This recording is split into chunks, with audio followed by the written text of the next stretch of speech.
சுவாமி விவேகானந்தரின் பொன்மொழிகள். நான் எல்லையற்றவன் என்ற அனுபவம் உண்டான உடனேயே உண்மை அன்பு தோன்றும், பயம் மறையும், துயரங்களெல்லாம் ஒழியும்.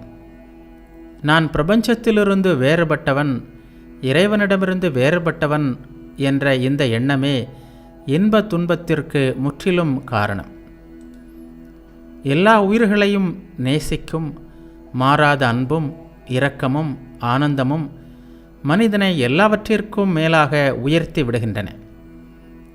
பயம் ஒழிகின்ற அன்றுதான் முடிவற்ற இன்பமும் எல்லையற்ற அன்பும் நெஞ்சில் இடம்பெறும். ஆன்மா என்ற நிலையில் உலகத்தில் ஒன்றே ஒன்றுதான் உள்ளது. அதுதான் பல்வேறு உடல்கள் மூலம் பல்வேறு ஆன்மாவாக பிரதிபலிக்கிறது. பிரபஞ்ச ஆன்மாவாக இருப்பது எதுவோ அதுவே நீ. நீ இறைவனின் அம்சம் அல்ல, முழுமை. இறைவனாகிய முழுமை நீயே. இந்த பிரபஞ்சம் முழுவதும் ஓர் உடம்பு.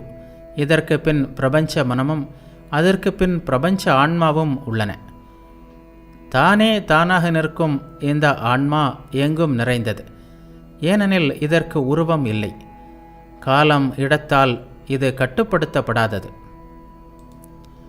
உடலுக்கும் மனதிற்கும் உள்ளே அழியாத உண்மை பொருள் உள்ளது. இந்த பொருளுக்கு பிறப்பும் இல்லை, இறப்பும் இல்லை. பழைய காலத்தில் கடவுளை மக்கள் வெளியே தேடி அதனால் பயனில்லை என்று கண்டு பின்பு அவரை தனக்குள்ளேயே தேடி கண்டு கொண்டார்கள். ஞான ஆராய்ச்சி நமக்கு இன்பம் தரட்டும், நம்மை காக்கட்டும், நமக்கு ஆற்றலை தரட்டும். நாம் ஒருவரை ஒருவர் வெறுக்காமல் இருப்போம்.